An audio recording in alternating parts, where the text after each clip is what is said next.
करोड़ों दर्शकों का मिल रहा साथ। एमपी की बात एमपी न्यूज के साथ। देश का युवा जब कोई फैसला लेता है तो कहा जाता है कि आने वाले कल यानी कि भविष्य का आईना वो दिखा देता है। और एक बार फिर देश में लोकसभा चुनाव हैं और जब जब चुनाव आते हैं तो युवा और वायु तेज रफ्तार में बहने लगते हैं। कहा जाता है कि जब ये वायु तेज रफ्तार लेती है तो क्रांति ला देती है और जब ये वायु सूझबूझ के साथ फैसला सुनाती है तो बड़े से बड़े फैसलों को भी पलट कर रख देती है। आज एमपी न्यूज़ पर कुछ ऐसा ही युवा प्लेटफॉर्म हमने सजाया है जहां पर वो तमाम चुनिंदा चेहरे हैं जो कि राजनीतिक दलों की नुमाइंदगी भी करते हैं, अपनी विचारधाराओं का समर्थन भी करते हैं और चाय के कप के साथ, चाय की चुस्कियों के साथ चुनाव की बातें भी साझा करते हैं। आरोप प्रत्यारोप से दूर क्या भारत का युवा सोचता है इन लोकसभा चुनाव में? चल रहा है मोदी का मंत्र या तेज हो रही है राहुल की रफ्तार? आइए तमाम मेहमानों से आपकी मुलाकात कराए देते हैं। आप हैं सार्थक जैन जो कि अखिल भारतीय विद्यार्थी परिषद का प्रतिनिधित्व करते हैं। नितिन मोहन डेहरिया जी हैं जो कि सामाजिक कार्यकर्ता हैं और अखिल भारतीय विद्यार्थी परिषद की विचारधारा से आते हैं। वरिष्ठ अधिवक्ता हैं जयेश गुरनानी जो कि कांग्रेस पार्टी का प्रतिनिधित्व करते हैं, अपनी आवाज़ बुलंद करते हैं। प्रीतेश पटेल हैं, युवा हैं, हरफन मौला हैं, वकालत की दुनिया में अपना नाम कमा रहे हैं और आने वाले कल में कांग्रेस के दल में जो है अपने भविष्य को संवारने की कोशिशें कर रहे हैं। आइए बातचीत की शुरुआत करते हैं। पहले सत्तारूढ़ दल जो कि देश में काबिज है, सत्ता में प्रधानमंत्री नरेंद्र मोदी की लहर चल रही है। राजनीतिक पंडित इशारा कर रहे हैं कि जनता जनार्दन जो फैसला सुनाने वाली है उससे सुनामी आने वाली है। आइए बातचीत करते हैं, युवा क्या सोचता है। नितिन, सबसे पहले आपसे शुरुआत करते हैं। क्या लगता है आपको, क्या वाकई में विचारधारा से अलग ये जो चुनाव हैं ये देश का भविष्य तय करेंगे, दशा और दिशा दोनों बता देंगे? निश्चित तौर पे ये चुनाव भारत के आने वाले स्वर्णिम भविष्य के लिए बहुत ज़्यादा महत्वपूर्ण है। 70 वर्षों तक के जिस दल विशेष ने हमारे देश में शासन किया है उसने दीमक की भांति हमारे देश को खाया है। 2014 में जब नरेंद्र मोदी जी का शासन भारत में आया था, भारतीय जनता पार्टी की प्रचंड बहुमत भारत में आई थी, तब विश्व की 11वीं अर्थव्यवस्था भारत हुआ करता था। आज 2024 में हम हैं, आज दुनिया की 5वीं सबसे बड़ी अर्थव्यवस्था भारत है।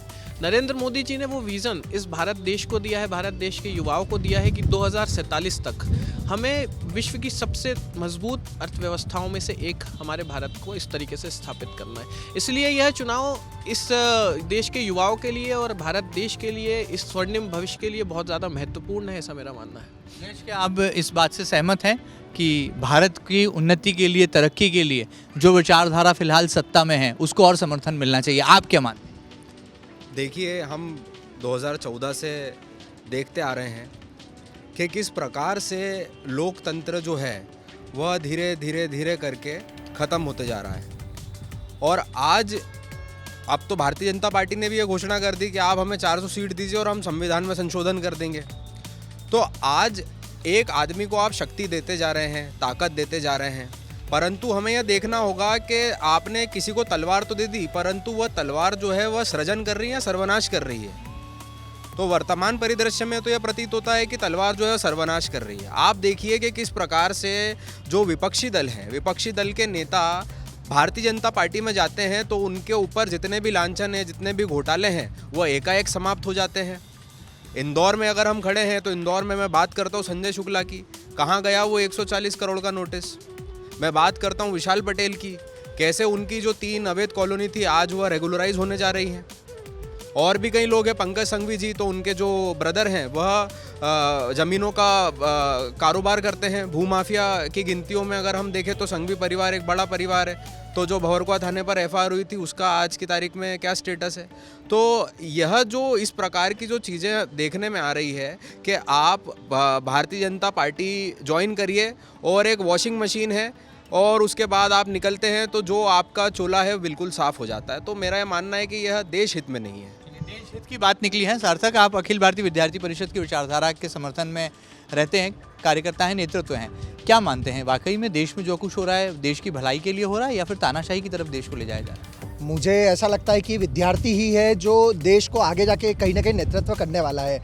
किंतु हम लोग एबीवीपी एक पॉलिटिकल ऑर्गेनाइजेशन को किसी को भी सपोर्ट नहीं करता है। विद्यार्थी परिषद की खुद की विचारधारा है, उससे निकलकर विद्यार्थी अलग अलग प्लेटफॉर्म में जाता है और जिसका जिस विचारधारा को सपोर्ट लगता है वो उसमें जाता है।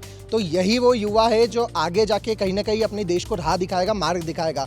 किंतु 2014 से जो बदलाव देखे हैं कि विद्यार्थियों के हित में बहुत सारी चीज़ हो रही है, जो हमारी सामाजिक दृष्टि से देखा जाए तो विद्यार्थी एक सही राह में जा रहा है। तो कहीं ना कहीं मुझे लगता है कि विद्यार्थी को एक राह मिली है कि अपना फ्यूचर किसी प्रकार से हम लोग इस्टेब्लिश कर सकते हैं।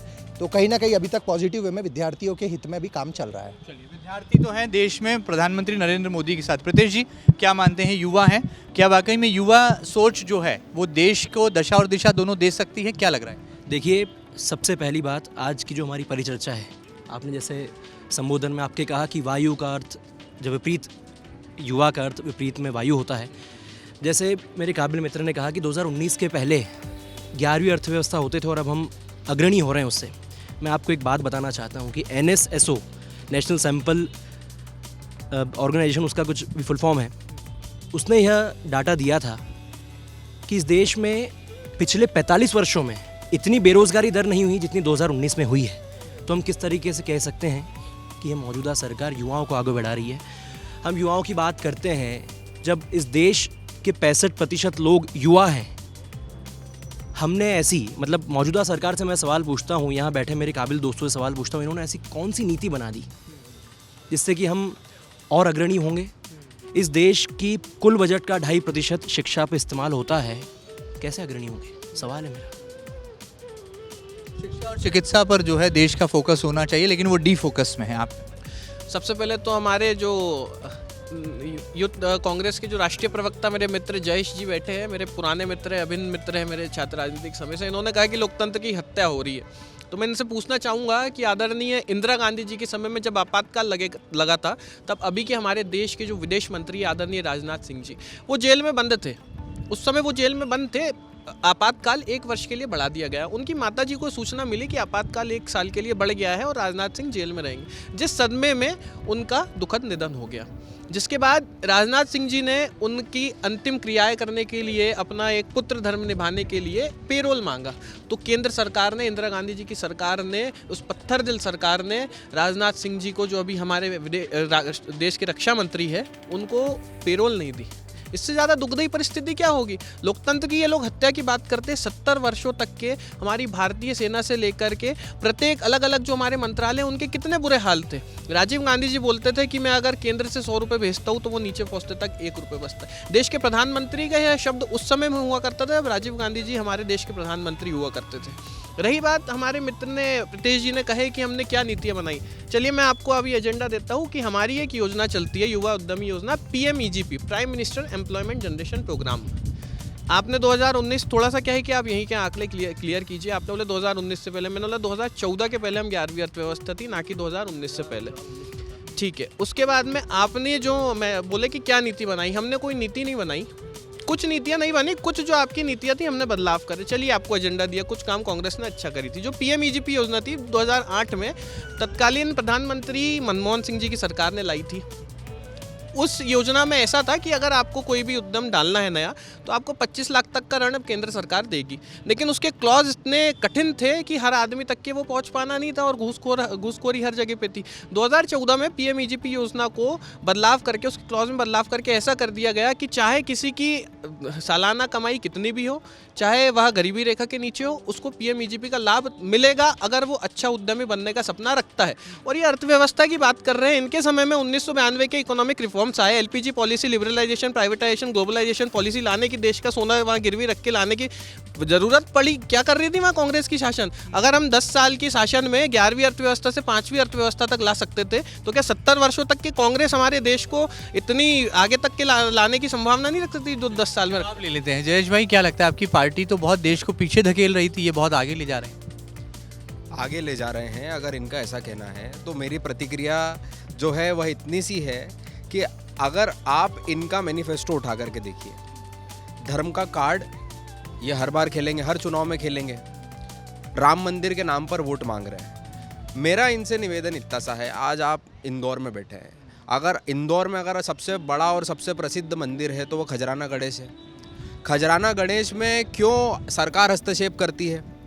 और अगर आप देखेंगे तो वहीं गिरजाघर को अगर आप देखेंगे, मस्जिद को आप देखेंगे, तो सरकार का कोई हस्तक्षेप नहीं है। तो मंदिरों को तो ये सरकार से मुक्त करा नहीं पा रहे, प्रशासनिक अधिकारी आज भी मठाधीश बन के बैठे हुए हैं। तो इससे बड़ा हिंदू विरोधी चेहरा कौन हो सकता है?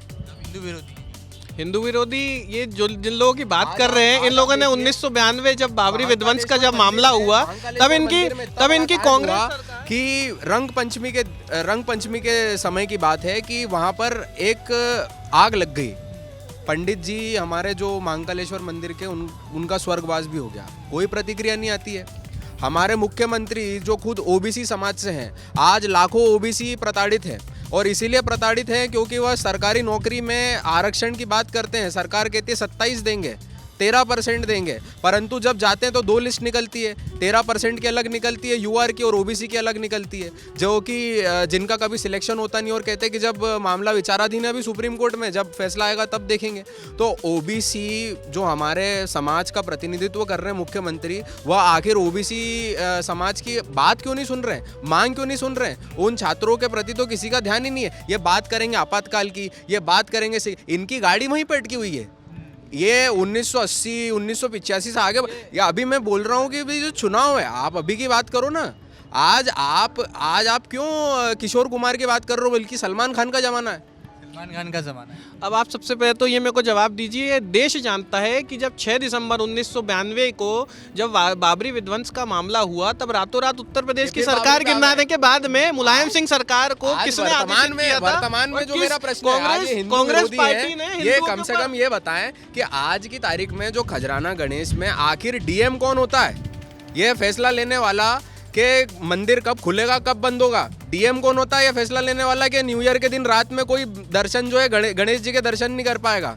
उज्जैन का डीएम कौन होता है? निर्णय लेने वाला कि वीआईपी की पर्ची कटेगी। तो व्यवस्था का अंग है ना, उसको व्यवस्था से अलग कैसे किया जाए? आप फिर अजमेर की दरगाह की अगर आप बात करते हैं तो वहाँ तो ऐसा कुछ भी नहीं है। वहाँ फिर सरकार हस्तक्षेप क्यों नहीं करती? इतने वर्षों से वहाँ पर आप धर्म अलग है, सत्ता अलग है, प्रशासन अलग है, धर्म अलग है। धर्म में आप मठाधीश को पूजिए, आप धर्म गुरुओं को पूजिए, आप उनको प्राथमिकता दीजिए। आप बात करते हैं हिंदुओं की, आपसे इसीलिए जो 4 हमारे यहाँ के जो मठाधीश थे, वो जब राम मंदिर का उद्घाटन हो तो इसीलिए उन्होंने विरोध किया, क्योंकि आज आप उन्होंने विरोध नहीं करे, उन्होंने शास्त्रार्थ के तरीके से ये बताया कि जिस तरीके से यह प्राण प्रतिष्ठा हो रही है वो उस तरीके समय पे करना उचित नहीं है, जिसका हमने स्वागत किए। तत्पश्चात शंकराचार्य जी ने, जो अभी स्वरूपानंद सरस्वती जी की जगह नए शंकराचार्य जी बने, उन्होंने अपने सफाई बयान देते हुए कहा कि जिस तरीके से मैंने जिस शास्त्रार्थ के आधार पे मैंने कहा था, उस तरीके से हमने नरेंद्र मोदी जी ने कर लिया, उस चीज़ को हमने सुधार किए थे। ये लोग हिंदू धर्म की बात कर रहे हैं कि भारतीय जनता पार्टी हिंदू विरोधी है। मैं तो बताना चाहूँगा कि हाँ, हम कहते हैं कि हम सनातन और वसुदेव कुटुंबकम के पथ पर चलने वाली एक भारतीय जनता पार्टी दल से ताल्लुकात रखते हैं और ऐसी विचारधारा, राष्ट्र सर्वप्रथम की विचारधारा से हम आते हैं। 1992 में रातों रात जब उत्तर प्रदेश की सरकार गिरी, तब इन्हीं की सरकार थी और इन्हीं के मुलायम सिंह जी के इशारों पे की गई गोलियां चली थी। कोठारी बंधु, जो 2 बंधु श्री रामलला की सेवा करने के लिए, कार सेवा के लिए अयोध्या गए थे, उनकी छातियों को छलनी कर दिया गया था। हजारों हिंदुओं के खून से अयोध्या की सड़कें धुल चुकी थी। ये कांग्रेस पार्टी हमें बता रही है। अगर आप लोग इतनी, और आप बोल रहे हो कि संविधान बदलने की बात करो, मेरे को आप एक बात बताइए जयेश जी, आप तो अधिवक्ता भी है। आज जो हम गाना गाते हैं या हम हमारा जो राष्ट्रगान गाते हैं, मैं बोल रहा हूँ कि ये जॉर्ज पंचम और उनकी पत्नी मैरी के स्वागत के लिए जो 1911 में गाया गया गाना था, जन गण मन अधिनायक जया है, इसमें जो अधिनायक की परिभाषा दी गई वो जॉर्ज पंचम को दी गई थी, जो उस समय के यूनाइटेड किंगडम के राजा थे। क्यों कांग्रेस पार्टी ने उसको हमारे ऊपर ठोका? ये जब संविधान बदलने की बात कर रहे हैं, इनके नेहरू जी ने तो जब देश हमारा आज़ाद हुआ था तब इनके शब्द थे, जिन्ना जी के इशारों पे ये इनके कहने थे नेहरू जी के, कि हमारे भारत देश को तो हमारी खुद की सैन्य बल की ज़रूरत नहीं है। कहाँ ये सैन्य बल की बात कर रहे हैं? मैं तो निश्चित तौर पर बता रहा हूँ कि भारतीय सेना के इतने बुरे हाल हुआ करते थे कि सिर काट करके उनसे फुटबॉल खेला जाता था इनके शासनकाल में। ये जिस सैन्य बल की बात कर रहे हैं, हर आए दिन पेपरों में खबर छपती थी कि LOC पे कंट्रोल छूट गया और LOC में गोलीबारी हुई, हमारे भारतीय सैनिक मारे गए। इतनी बुरे हाल थे। और आज की स्थिति में देखें तो हमारे जो आम शहरों के जो पुलिस बल है, उनके पास में भी इंसॉस राइफल होती है। आज की डेट में भारतीय सैनिक को जवाबी कार्रवाई करने के लिए दिल्ली लगा के फ़ोन करके पूछना नहीं पड़ता है कि मैं कार्रवाई करूँ चाहे न करूँ। लेकिन तत्काल सरकार जो कांग्रेस ने 70 वर्षों तक के किया है, भारतीय सैनिक सरहद पे सिर्फ हथियार लेकर के हाथ बांधकर खड़े रहते थे और गोलियां खाते थे। इतना बुरा दुर्भाग्यपूर्ण समय भारत देश ने इनके समय पे देखा है। मनरेगा नाम की ये युवाओं की इतनी चिंता करते हैं। भारत को इन्होंने सिर्फ रोटी कपड़ा मकान की इन्होंने राजनीति सिखाई है। इन्होंने मनरेगा में 100-150 रुपये गड्ढे खोदो, फिर अगले दिन पूरो 100 रुपये 150 रुपये लो और घर जाओ। ये इन्होंने रोटी कपड़ा मकान का इन्हें अपाहिज कर दिया। लेकिन नरेंद्र मोदी जी के शासन ने शिक्षा, स्वास्थ्य और रोजगार की सुगम और सुशील राजनीति की है, जो देश को एक उद्यमी बनने, युवाओं को मजदूर नहीं है कि उद्यमी बनने के लिए एक बड़ा बिजनेसमैन। इसलिए आज ये है कि 10 साल में ये स्तर हो गया है कि आज एक स्टार्टअप का केंद्र, दुनिया का दूसरा सबसे बड़ा स्टार्टअप केंद्र आज हमारा भारत है। हर दूसरा आदमी एक स्टार्टअप। पर क्या लगता है बात निकली आज़ादी के संग्राम तक चली गई? सारे इन्होंने जितने पॉइंट उठाए उन सब पर कहना चाहूँगा। सबसे पहले तो नेहरू से आप इतनी नफरत मत कीजिए, वो भी प्रधानमंत्री हैं देश के। और नेहरू ने कहा था, मैं सारी पॉइंट्स पर आऊँगा इनके, नेहरू ने कहा था कि लोकतंत्र वह होता है जहाँ सहनशीलता सबसे बड़ी कुंजी है और एक युवा नेतृत्व को सहनशील होना चाहिए। मैं मेरे काबिल दोस्त से सबसे पहले ये कहना चाहूँगा। उसके बाद ये बात करते हैं कि रोटी कपड़ा और मकान और मनरेगा की बात करते हैं। देखिए भाई साहब, अभी जो इलेक्शन बॉन्ड के जो काले कारनामे जो उजागर हुए हैं, उसका जो डेटा निकला है उसमें यह बात सत्यापित हो चुकी है कि वो जो पैसा अगर सरकारों के पास आता तो मनरेगा में कम से कम 20 साल तक लोग नौकरी पा जाते। उसको भी छोड़िए, हम बात करते हैं अंत्योदय की, अंत्योदय से सर्वोदय की, यानी पंक्ति के आखिरी व्यक्ति का सबसे पहले उदय होना। आप कह रहे हैं कि रोटी कपड़ा और मकान तक हमने सीमित कर दिया। अब मैं एक बात कहूँगा, आप चिढ़िएगा मत। 5 किलो राशन की बात आप करते हैं और अब रोटी कपड़ा मकान पर हमें कोस रहे हैं। आप प्रधानमंत्री, जो हमारी भी प्रधानमंत्री हैं, वो कहते हैं 5 किलो राशन हम देंगे। तो क्या यह वास्तव में एक मानवता के आधार पर और एक उच्चतम स्तर पर ले जाने की कोशिश है? राजनीति एक समाज कल्याण का हथियार है और किसी भी वर्ग को उसकी जीवन शैली से ऊपर उठाना और उच्चतम स्तर पर ले जाना ही एक ध्येय होना चाहिए। और 5 किलो राशन मैं नहीं जानता कि एक मर्यादित तौर पर किसी को ऊपर उठाने की कोशिश है। ये मेरा जवाब है। क्या लगता है, आप क्या मानते हैं, आज का युवा क्या सही दिशा में जा रहा है या भटक रहा है? मेरा मानना है कि आज का युवा तो सही दिशा में जा रहा है, क्योंकि मैंने सुना है कि बार बार रोजगार वाला विषय आ रहा है, किंतु मेरा कहना है कि युवा हमारा जो है वो रोजगार लेने वाला नहीं, रोजगार देने वाला बने। इस दिशा में हमें आगे सोचना चाहिए, क्योंकि जब विपक्ष की बात आती है तो हमेशा क्वेश्चन उठते हैं कि युवा को रोजगार नहीं मिल रहा है। क्यों हम सिर्फ गवर्नमेंट जॉब को रोजगार मानते हैं? यहाँ पे प्राइवेट सेक्टर है जो बहुत बड़ा एक रोजगार का केंद्र है। कहीं ना कहीं हम स्टार्टअप की बात करें जो रोजगार का एक बहुत बड़ा केंद्र हो सकता है, जिससे हम बहुत लाखों को रोजगार दे सकते हैं।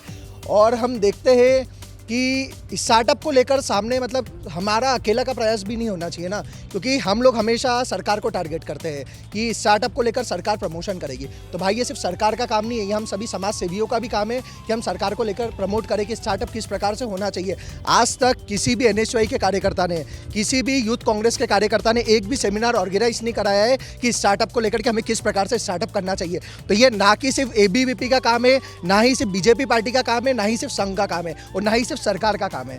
ये समाज के हर एक वर्ग का काम है कि हमें स्टार्टअप की ओर आगे बढ़ना चाहिए। क्योंकि जब हम बात करते हैं कि भारत एक समृद्ध और सशक्त बने, तो वो कैसे बनेगा?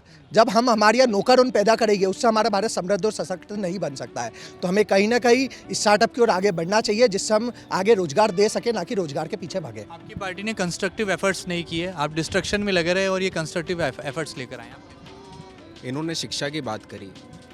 एक प्रत्यक्ष उदाहरण मैं आपके चैनल के माध्यम से देना चाहूँगा, जो कांग्रेस पार्टी के कारण ही संभव हो पाया है। Congress party right to education लेकर के आई। राइट टू एजुकेशन के तहत किसी भी छात्र को, चाहे वो गरीब परिवार का हो, एक बड़े स्कूल में पढ़ने का उसे अधिकार प्राप्त हुआ। मेरे जो घर पे इलेक्ट्रिशियन है, उसकी बेटी इंदौर के महापौर जो हैं उनके बेटे के साथ में दिल्ली कॉलेज में पढ़ती है। यह तभी संभव हो पाया क्योंकि Congress party right to education लेकर के आई। यह एक प्रत्यक्ष उदाहरण है। और नितिन जी और सार्थक मेरे जो मित्र हैं, मैं इनको उसका नंबर भी दूंगा ताकि आप एक बार मिल करके आइए कि आपको वास्तविक स्थिति पता चलेगी। वो 1984 के भी मैं बात नहीं कर रहा हूँ। इन्होंने राइट टू एजुकेशन लाया। मैं एक छोटा सा मैं खत्म कर लूँ, क्योंकि मेरे प्रिय मित्र हैं नितिन भाई, पर इनकी जो हालत है वो बंद घड़ी की तरह हो गई है। कि जैसे बंद घड़ी का कांटा एक जगह अटक जाता है, वो टिक टिक टिक करता हो, घड़ी भी काम नहीं आ पाती, वैसे इनका कांटा जो है वो 1984 में अटका हुआ है, ये 2024 में आ ही नहीं पा रहा है। तो 2024 की यदि आप बात करें, वास्तविक स्थितियों को यदि आप आकलन करेंगे और 2014 के पहले का अगर आप भारत अच्छे दिनों की बात हुई, सबका साथ सबका विकास की बात हुई, 15 लाख लाने की बात हुई। नीरव मोदी, विजय माल्या, आप बोल रहे थे कि स्विस बैंक से लाएंगे, ये लोग हमारे SBI का पैसा लेकर के चले गए, तो ये कुछ नहीं कर पाए। इन्होंने और जयेश भाई, आज आपकी की स्थिति स्थिति एक छोटी से मैं कंप्लीट कर लूँ। आज की स्थिति में आप देखेंगे तो भ्रष्टाचार चरम पर है। किसी भी सरकारी विभाग में आप चले जाएं, बिना घूस दिए काम होता ही नहीं है। भ्रष्टाचार को एक थंब रूल बना दिया है सरकार ने। इस स्थिति में आपने CM हेल्पलाइन खोल ली, आपने PM हेल्पलाइन खोल ली, पर इसमें शिकायतों का निराकरण कितना हुआ है, क्या ये डाटा आप नितिन जी मुझे बता सकते हैं?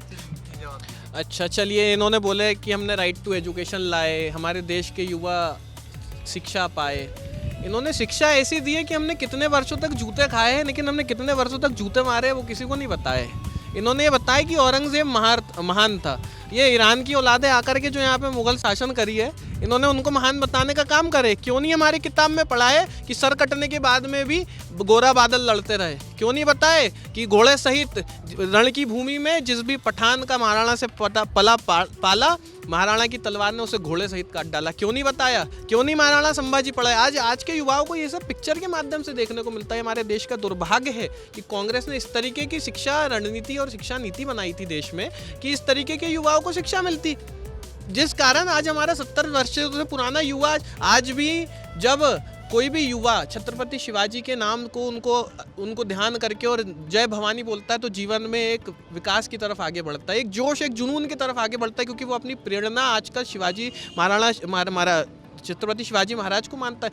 ऐसी तो इन्होंने शिक्षा नीति है देश में रखी थी। जो नई शिक्षा नीति भारत सरकार ने लाई है उसके माध्यम से देश में बदलाव हो, कुछ नई एक वैचारिक परंपरा युवाओं के मन में आने वाले भविष्य को मिले, ये हुआ। इन्होंने भ्रष्टाचार की बात कही, कहाँ गया कोलगेट, कहाँ गया CWG, कहाँ गया इनका बोफोर्स? इनकी कांग्रेस पार्टी के लोग तभी भी अमीर बने। मैं आपको बोल रहा हूँ कि 2014 के नामांकन दाखिल करने में नरेंद्र मोदी जी जो हमारे प्रधानमंत्री पद के उस समय दावेदार थे, उस समय जो प्रत्याशी थे, उन्होंने अपने उसमें जो संपत्ति बताई थी, उन्होंने बताया था कि मेरे खाते में 14,64,000 रुपये, इस बार में उनके खाते में 22,80,000 रुपये। मैं आपसे बोलना चाहूँगा कि आप कांग्रेस के नेताओं का दीजिए, उनके अगर कांग्रेस पार्टी के अकाउंट सीज हो रहे हैं तो इनके पेट में क्यों दर्द हो रहा है? आप बताइए, जवाब दीजिए। टक्कर ये है, बहुत अच्छी बात है, परंतु यह भी हमें देखना चाहिए कि अडानी जी और अंबानी जी का जो अकाउंट है उसमें कितनी वृद्धि हुई है। क्योंकि एक तरीके से ये जॉइंट अकाउंट ही है नरेंद्र मोदी जी का। अडानी जी आरोप लगाता हूँ, अडानी जी और देखिए अडानी जी मोदी जी का ही जॉइंट अकाउंट है। नहीं, अडानी जी मेरी बात, अडानी और अंबानी के वेल्थ में कितनी अडानी जी की जो अडानी इंफ्रास्ट्रक्चर्स कंपनी है वो 2003 की रजिस्टर्ड है। किसकी? आपकी यूपीए गवर्नमेंट की।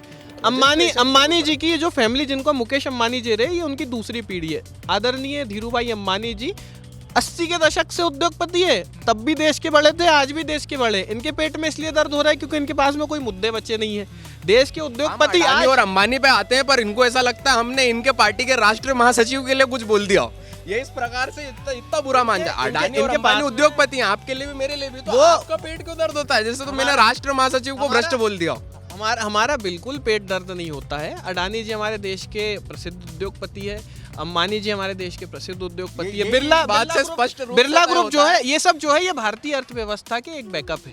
एक समय था, मैं आपको बताता हूँ, आप जो इतनी बड़ी बात कर रहे हैं ना, 2014 से पहले हर एक युवा के हाथ में फोन नहीं हुआ करते थे, घरों में लैंडलाइन होती थी और भारतीय दूरसंचार। धन्यवाद कीजिए, सुनो दे नहीं है, आप इस बात को समझिए। मेरी बात सुनो, कहना चाहता हूँ आपको कि आप 19 सेक्टर जब गए थे, मैं आपको ये बताना चाहता हूँ कि IT सेक्टर परिवर्तन लाया वो राजीव गांधी जी लेकर बहुत तथ्यात्मक जवाब दे रहा हूँ मैं आपको। चर्चा हो रही है, मैं आपको बहुत तथ्यात्मक जवाब दे रहा हूँ। कारण नहीं हो पा रही है इसमें। राजीव गांधी जी को सबसे पहले हमें 2014 में, सुनो ना, 2014 में जो चीन था वो 4G में था। आज फिर भी हम 4G में हम पीछे। 2014 में भारतीय दूरसंचार निगम द्वारा दिया गया WLL हुआ करता था, वो भी चुनिंदा कुछ रईस जादों के पास में। आज 2024 में हम बैठे, सबके पास में, गरीब के पास में भी देखो ना तो एंड्रॉइड फोन यूज कर रहा है और 4G सिम उसके फोन में चलती है। 70 वर्षों तक के आपने 2G में देश को अटका के रखे थे, ना सिर्फ लोगों के फोन को बल्कि देश की अर्थव्यवस्था को भी आपने 2G की स्पीड में अटका करके रखे थे। सुनता हूँ, नींव का पत्थर समझते हैं, किसी चीज का नींव डालना और उसमें अग्रणी होना। प्रीतेश भाई मेरी बात सुनिए, ये बात सुनने की बात ही नहीं। मनमोहन सिंह जी पुराने प्रधानमंत्री जितने भी यूएनओ में जाते थे, दूसरी वैश्विक सभाओं में, सम्मेलनों में जाते थे, तो भारत का क्या हाल हुआ करता था ये हमने भी देखा है। आपके भी यूट्यूब है, मेरे भी फोन में यूट्यूब है। आज जब बता दो, अब यूट्यूब और इसकी बात निकली है और व्हाट्सअप यूनिवर्सिटी के जो आप कई तरह का मुझे मालूम पड़ा यहाँ पर। मैं आपको बताता हूँ कि आप ही की सरकार ने भी फैक्ट चेक नाम की मुहिम निकाली थी, आपको पता है?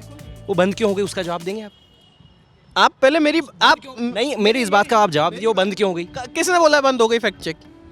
सुप्रीम कोर्ट का ऑर्डर ला लीजिए। सुप्रीम कोर्ट का ऑर्डर मैं आपको पढ़ा सकता हूं, देखिए, मैं आपको साइटेशन दे सकता हूं। बात यह है कि तथ्यों से तो इनको परहेज सी है भारतीय जनता पार्टी के लोगों को। जब तथ्यों की बात आती है तब ये वापस से फिर रिवर्स मारेंगे। 1984 में ये हुआ था, इंदिरा गांधी जी ने ये किया था, राजीव गांधी जी।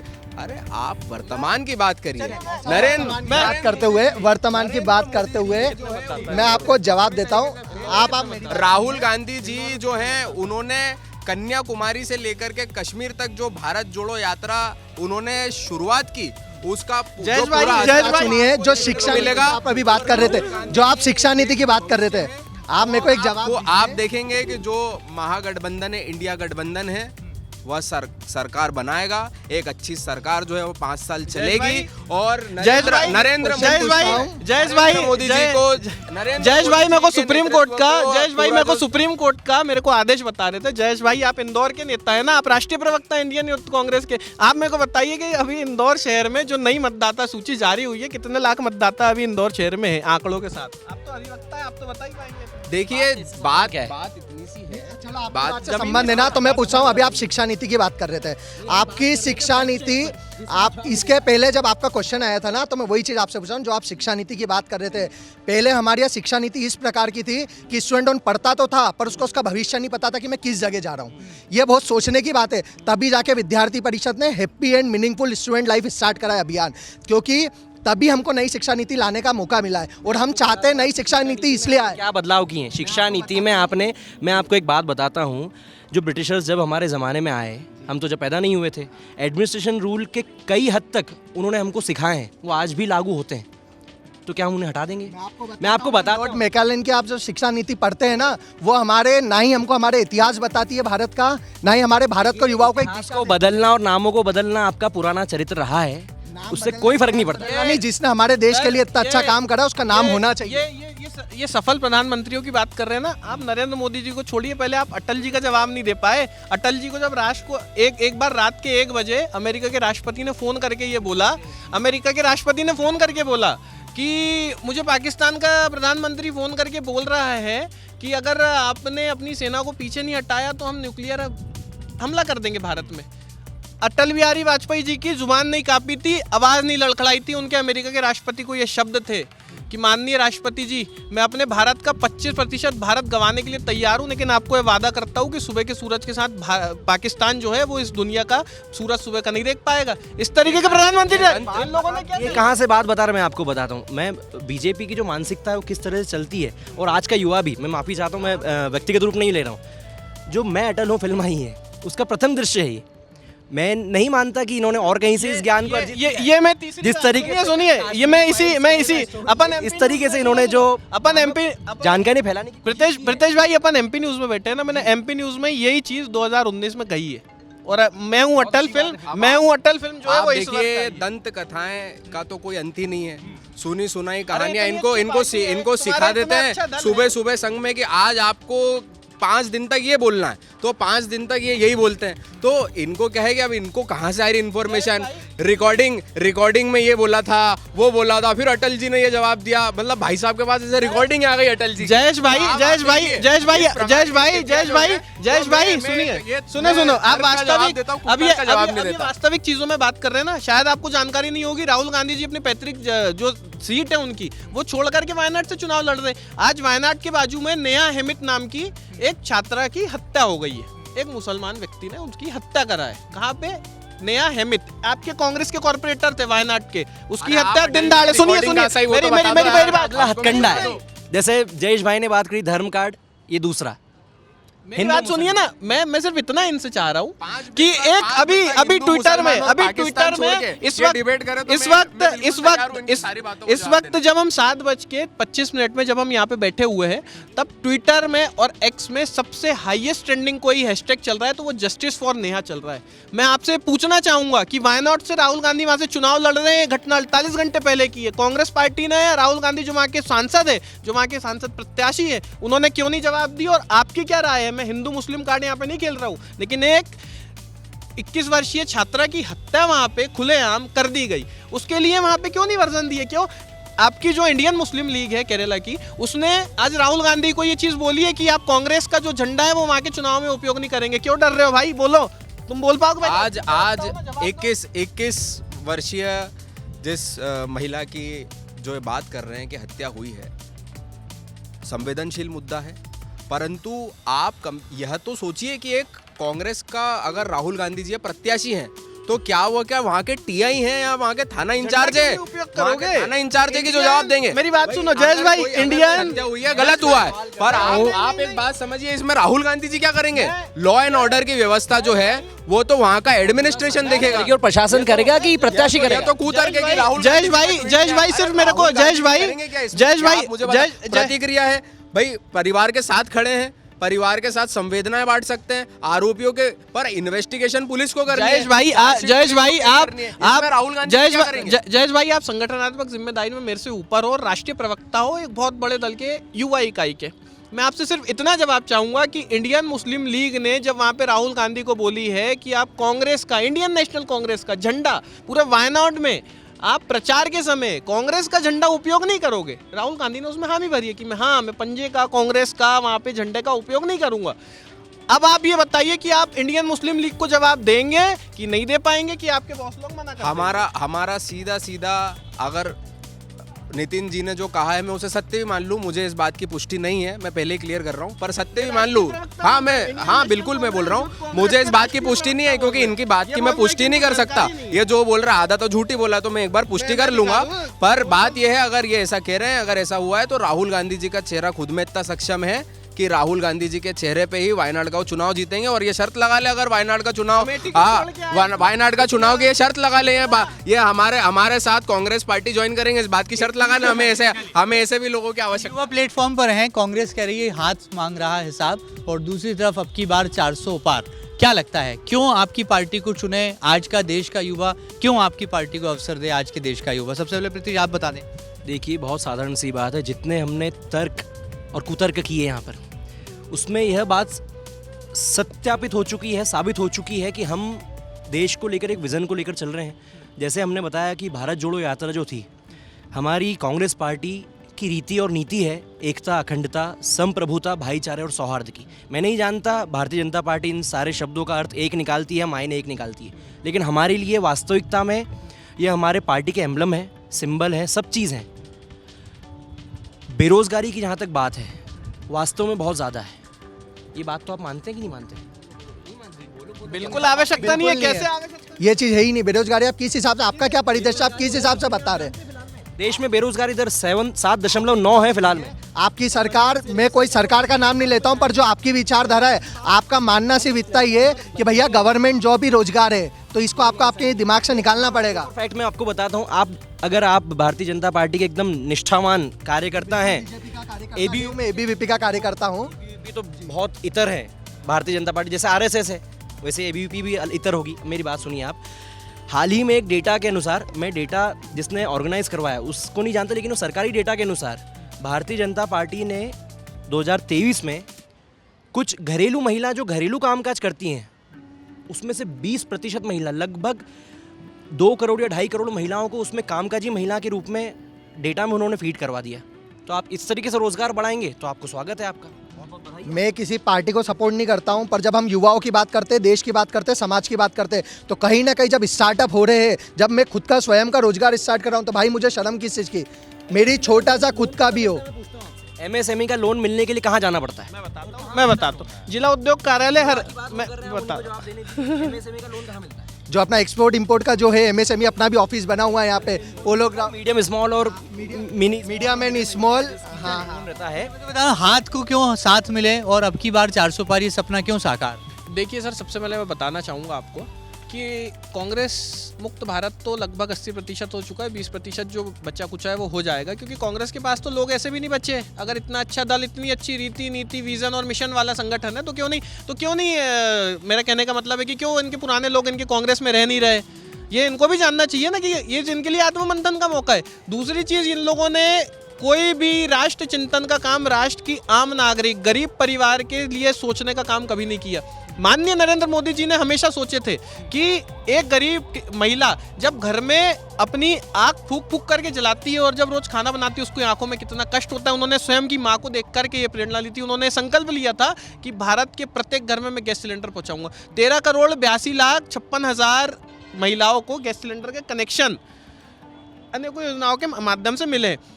प्रधानमंत्री मोदी का संकल्प था कि हर एक गरीब का खुद का मकान हो, स्वयं का स्लैब वाला मकान हो। आज की डेट में भारत में 1 करोड़ से ज़्यादा प्रधानमंत्री आवास योजना के घर बने।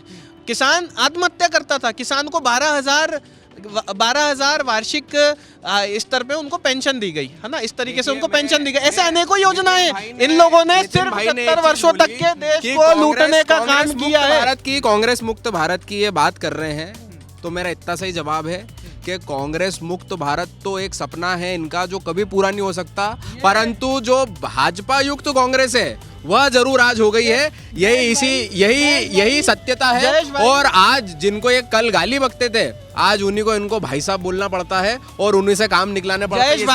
जयेश भाई राष्ट्रीय स्तर के प्रवक्ता हैं इंडियन नेशनल कांग्रेस की युवा इकाई के, और इनके जो शीर्ष नेतृत्व माने जाते हैं राहुल गांधी, उनकी सीट का इतना बड़ा जो विषय है वो विषय इनको पता नहीं है। राष्ट्रीय प्रवक्ता होने का ये दावा करते हैं, राष्ट्रीय प्रवक्ता की सूची में इनका हर साल नाम निकलता है।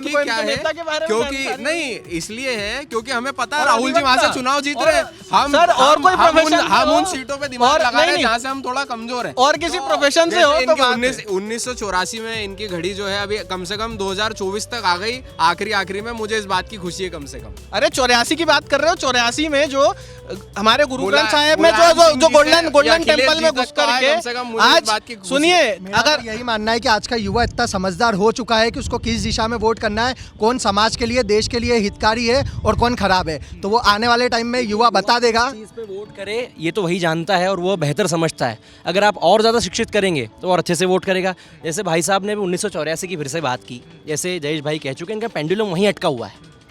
हमारे अंदर दर्द है सर, देश के अंदर पैदा नहीं हुए थे पर इनके अंदर बहुत दर्द है। इनके अंदर बहुत दर्द है और बहुत संवेदना है। सर भारत देश के अंदर दर्द है। 70 वर्षों तक के कांग्रेस ने, प्रीतेश भाई में रहे, और वायनाड के पास में एक महिला की मृत्यु हुई थी। जैसे कहा कि संवेदनशील मामला है इस देश में। आज कितनी ये मेरे दोनों बंधु, मैं तो इंदौर में जन्मा नहीं हूँ, मैं तो इन दोनों से यही पूछना चाहूंगा आखिरी में कि इंदौर में नई मतदाता सूची के अनुसार कितने मतदाता है, पहले वो जवाब दीजिए। आपका ग्राउंड कितना मजबूत है कांग्रेस पार्टी का, उसके बाद बात करेंगे। चलिए यहाँ पर मुझे लगता है ये बहस जो है अंतहीन हो जाएगी, लेकिन यूथ प्लेटफॉर्म पर एक कोशिश है कि भारत का युवा क्या सोच रहा है, दोनों विचारधाराओं से आने वाले ये चेहरे क्या वाकई में आने वाले कल के कर्णधार बन सकते हैं, और किसकी विचारधारा में कितना है दम। क्या वाकई में मोदी का अब की बार 400 पार का सपना होगा साकार, या फिर हाथ को मिलेगा जनता का साथ। ये सब कुछ तय होगा 4 जून को, जब चुनाव के नतीजे ईवीएम मशीनों से निकलकर बाहर आएंगे। फिलहाल ये खास सेगमेंट आपको कैसा लगा हमें ज़रूर बताइएगा, और यदि आप भी यूथ प्लेटफॉर्म में लेना चाहते हैं हिस्सा तो हम तक अपनी प्रतिक्रियाएं ज़रूर पहुंचाइएगा। फिलहाल इतना ही, नमस्कार। करोड़ों दर्शकों का मिल रहा साथ, एमपी की बात एमपी न्यूज के साथ।